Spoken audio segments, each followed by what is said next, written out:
This is a model of the Navy's first nuclear-powered submarine, the Nautilus.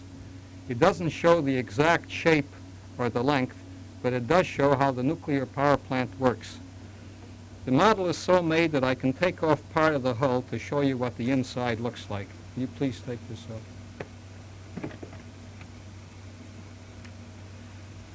This is the reactor, or the atomic pile. There's uranium in here, and when the uranium heats up water, which flows through this boiler and goes back again. It keeps on flowing round and round in this circuit by means of this pump. There's other water on the other side of this heat exchanger. This water is heated up and is made into steam. This flows around this way. This steam drives the turbine, which in turn drives the propeller shaft and then the propeller. I'll now show you how this works by opening the turbine throttle. Watch the control rods come out. As the control rods come out, the reactor starts, the water starts in circulating through here, the steam starts in going this way, drives the turbine, which drives the propeller. Now the more I open the throttle, the more the control rods come out and the plant speeds up. To stop the reactor, I close the throttle, the control rods go down and stop the reaction. Now this plant is made just as safe as the plants in the Atomic Energy Commission, and we have a shield which does this. Everything under this shield is radioactive. When we make 1 kilowatt of atomic power, we make the same amount of radium as there is in we make about 100 pounds of radium.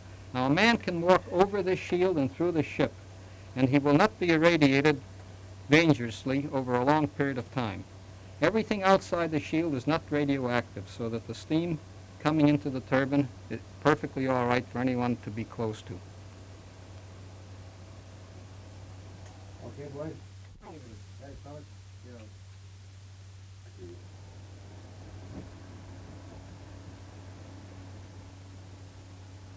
I will now show you how this power plant works. This is the pile or reactor in which the uranium is placed and makes the heat. Water flows through the pile this way into a heat exchanger. On the other side of the heat exchanger is other water which becomes heated by the first water. This second water is turned into steam and goes into a turbine, drives the propeller shaft and then the propeller. The ship will make more than 20 knots submerged. This is the turbine throttle. When I open the turbine throttle, the control rods will come out and permit the pile to start. You can see it by the lights. Watch the control rods come out.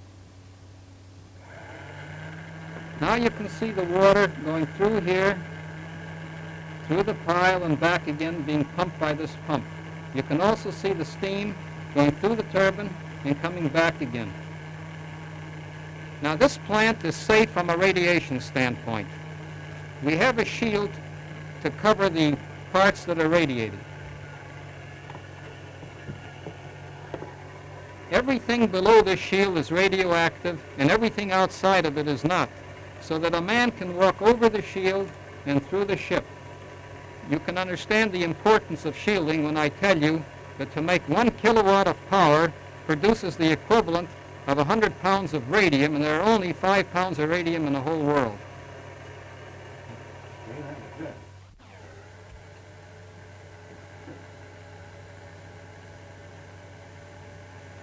In any nuclear power plant, we must take great precautions to protect the people from radiation.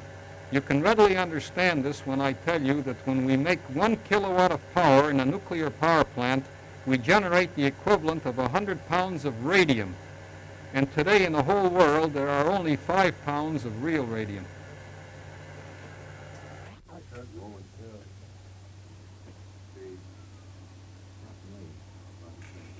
I will now show you how the nuclear power plant of the Nautilus works. Here is the reactor in which is contained uranium and which heats up water. The reactor is controlled by control rods which can move in and out. The water that goes through the reactor comes through this pipe into the boiler and back again, and keeps on circulating. On the other side of the tubes to which the first water passes is other water which is turned into steam. This steam comes into the turbine, turns it around. The turbine then drives the propeller shaft, which in turn makes the propeller move and causes the ship to go at more than 20 knots submerged.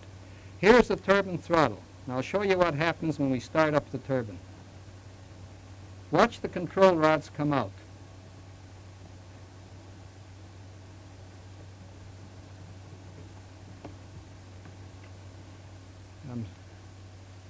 The lights are off again.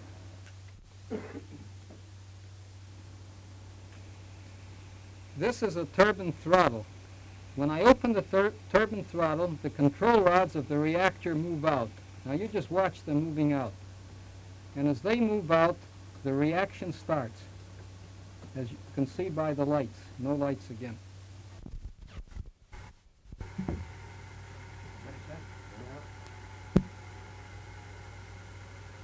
As the control rods moved out, the water started flowing to the reactor.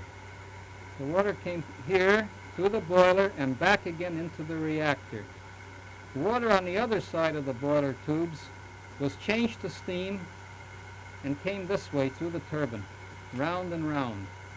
The turbine turned the propeller shaft, which in turn moved the propeller, enabling the submarine to make more than 20 knots submerged. To stop the reaction, I close the turbine throttle.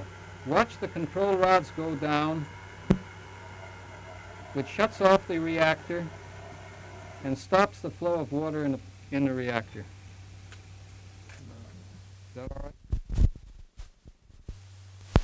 Too long.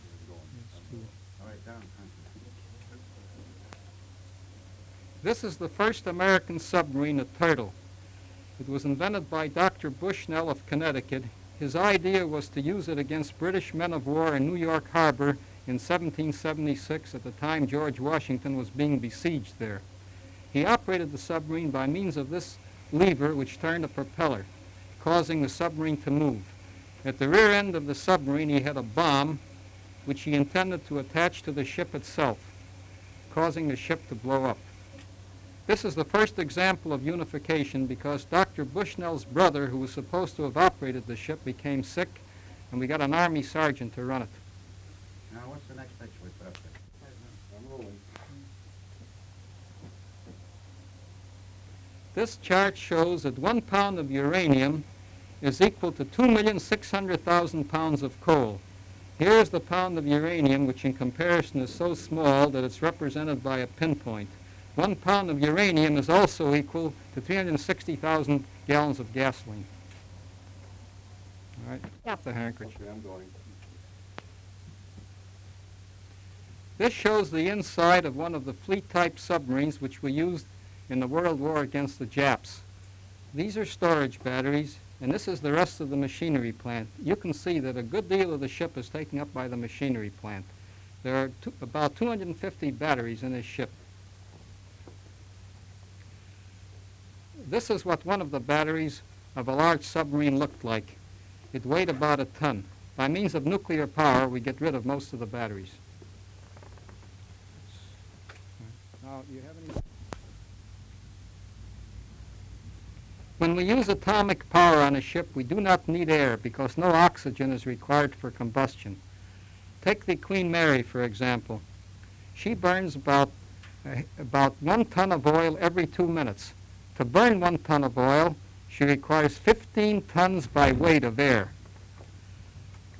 Here's how much air you need to burn 1 ton of oil. This drum represents 1 ton of oil, and here are 40 ordinary houses, and it's the amount of air that you have in 40 ordinary houses.